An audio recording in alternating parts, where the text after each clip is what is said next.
Need to send or receive money on Facebook Messenger on your Android phone? Adding a payment method makes it easy and secure to transfer money to friends and family. Here's how you can set it up step by step. Open the Messenger app on your device, tap three lines icon, tap Settings, scroll down, select Payments from the menu, tap on Add Payment Method or Payment Settings. Choose your preferred method.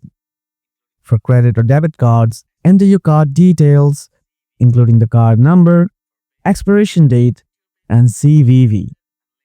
For PayPal, log into your PayPal account when prompted and link it to Messenger. Tap Save or Done to confirm your payment method. Additional notes: ensure your card or PayPal account has sufficient funds for transactions. Double check your entered details to avoid errors during payments. This feature may not be available in all regions. Once you add a payment method, you can easily send and receive money via Facebook Messenger. Feel free to reach out if you have any questions or need help.